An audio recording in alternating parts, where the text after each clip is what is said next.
Pemirsa, sidang kasus dugaan hoaks atau berita bohong dengan terdakwa Ratna Sarumpait kembali digelar di Pengadilan Negeri Jakarta Selatan. Informasi selengkapnya akan disampaikan oleh Syaza Wisastro langsung dari Pengadilan Negeri Jakarta Selatan. Syaza, apa saja yang disampaikan oleh para saksi di hadapan majelis hakim?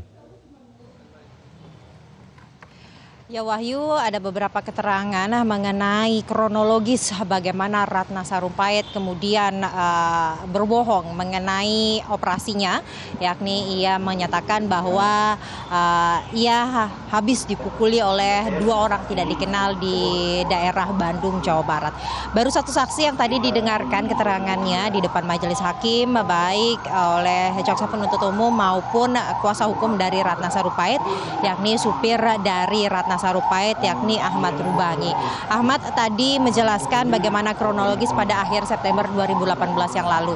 Tadi majelis hakim cukup detail bertanya kepada Ahmad Rubangi dan kemudian Ahmad menjelaskan pada tanggal 21 September 2018 pada siang hari ia tidak berada di rumah, namun Ratna Sarumpait menurut keterangannya masih berada di rumah, namun pada saat ia pulang pada tanggal 21 tersebut pada malam hari Ratna sudah tidak ada di rumah.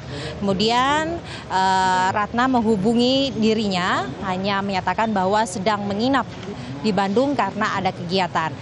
Lalu tidak ada kontak hingga tanggal 24 September 2018. Kemudian Ratna mengontak Ahmad, menyatakan bahwa sedang sakit dan mengirimkan foto wajahnya, yang mana wajahnya pada saat itu sedang lebam, dan meminta untuk ditunggu di depan rumahnya karena Ratna sedang perjalanan pulang pada tanggal 24 September 2018 yang lalu.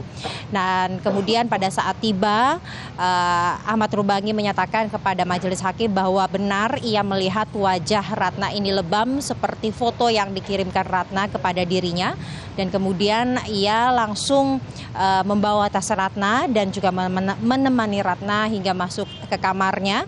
Dan pada saat sudah ada di kamarnya, Ratna meminta kepada Ahmad untuk dipanggilkan dua staf yang lainnya, yakni ada staf Sahar dan juga RJ, yang kemudian mereka bertiga mendengarkan keterangan Ratna di dalam kamar bahwa Ratna bercerita ia sehabis dipukuli oleh dua orang tidak dikenal di daerah Bandung, Jawa Barat.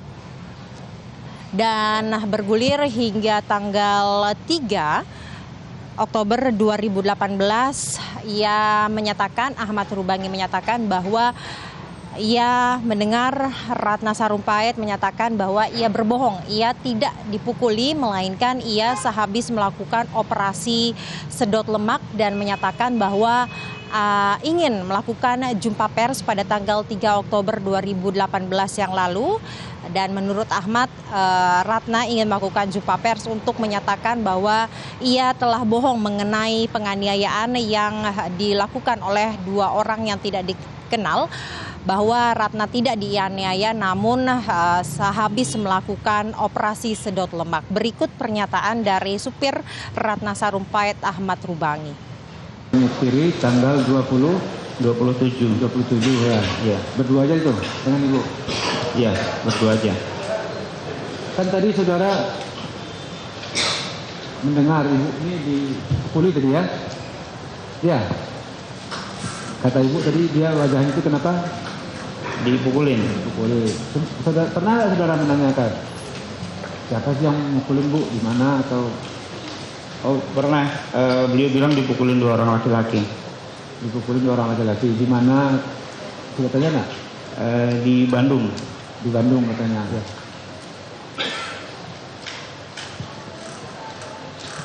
Terus, apalagi pembicaraan yang lain dengan Ibu, hubungan dengan? Tidak ada. Tidak banyak bicara dengan Ibu karena saya kerja yang lain. Ya Wahyu, selain menyatakan mengenai atau memberikan keterangan terkait dengan kronologis pada bulan September, akhir September hingga awal Oktober terkait dengan berita palsu ataupun berita bohong yang dilakukan oleh Ratna Sarumpait, tadi Ahmad Rubangi juga ditanya oleh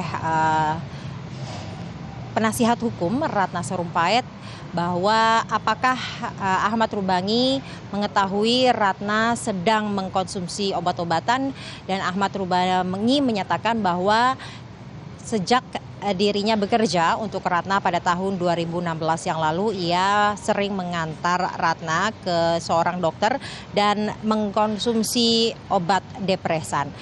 Dan hingga saat ini sidang dengan mendengarkan keterangan saksi atau keterangan dari Ahmad Rubangi masih berlangsung. Dan jika nanti Ahmad Rubangi telah selesai didengarkan keterangannya oleh majelis hakim, jaksa penuntut umum maupun penasihat hukum, kemudian akan dilanjutkan dengan 3 saksi lainnya, namun satu persatu ini akan dipanggil oleh majelis hakim. 3 lainnya yakni ada 2 staf dari Ratna Sarumpait, Saharudin dan juga Makmur Julianto, dan 1 orang lagi merupakan staf dari Badan Pemenangan Nasional Prabowo Sandi, Nanik Esdeyang. Dan kami akan terus memantau bagaimana jalannya sidang dari kasus berita palsu dengan terdakwa Ratna Sarumpait hingga nanti saksi terakhir yang rencananya akan diperiksa adalah Nanik Esdeyang. Wahyu. Ya, baik, Syaza Wisastro melaporkan langsung dari Pengadilan Negeri Jakarta Selatan.